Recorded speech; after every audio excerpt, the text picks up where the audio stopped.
চোখ রাখবো যে খবর দিকে, বাঁকুড়ার কতুলপুরে বিজেপি বিধায়কের বনগাঁর যে খবর দিকে নজর রাখবো। বনগাঁতে বিজেপি নেতার কুশপুতুল দাহ করা হয়েছে এবং দাহ করেছে মতুয়া মহাসংঘের সদস্যরা, যেমনটা জানাচ্ছিলাম আপনাদের।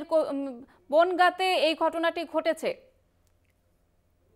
বিজেপি বিধায়কের কুশপুতুল দাহ করার অভিযোগ করছে বিজেপি বিধায়ক অসীম সরকারের কুশপুতুল দাহ অল ইন্ডিয়া মতুয়া মহাসংঘের।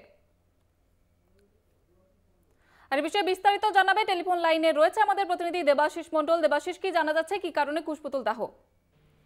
দেখো জয়িতা, তোমাকে বলি যে বনগাঁ লোকসভা কেন্দ্রের যে হরিঙ্গাটার বিধানসভা কেন্দ্র রয়েছে, সেই বিধানসভা কেন্দ্রের বিজেপি বিধায়ক অসীম সরকার, তিনি কিন্তু গত কয়েকদিন আগে মমতা ব্যানার্জি এবং মমতা বালা ঠাকুর সম্পর্কে বেশ কিছু কুরুচিকর মন্তব্য করেছিলেন, যে মন্তব্যের কারণে কিন্তু মতুয়া সমাজের মধ্যে একটা অংশের ভিতরে ব্যাপক ক্ষোভের সৃষ্টি হয় এবং তারা কিন্তু আজকের যে বাগদা থানা এলাকার হেলাঞ্চা বাজারে লাগোয়া এলাকায় থানার সামনে, সেখানে কিন্তু মতুয়া মহাসংঘের যে অল ইন্ডিয়া মতুয়া মহাসংঘ রয়েছে, সেই মহাসংঘের সদস্যরা তারা কিন্তু এই বাগদার হেলাঞ্চা এলাকায় বেশ কিছুক্ষণ পথ অবরোধ করে এবং হরিঙ্গাটের যে বিধায়ক অসীম সরকার তার কিন্তু কুশপুতুল দাহ করে।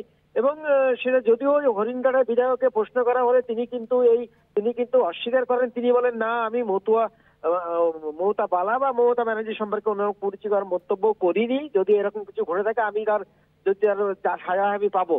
কিন্তু বাস্তব ক্ষেত্রে দেখা যাচ্ছে যে ওই হরিঙ্গাটের বিধায়ক কিন্তু বেশ কিছু মন্তব্য করেছিলেন বলে মতুয়া সমাজের মধ্যে কিন্তু এই ক্ষোভের সৃষ্টি হয়েছে এবং তারা কিন্তু বিধায়কের কুশপুতুল দাহ এবং বেশ কিছুক্ষণ অবরোধ করেন। ধন্যবাদ দেবাশিস।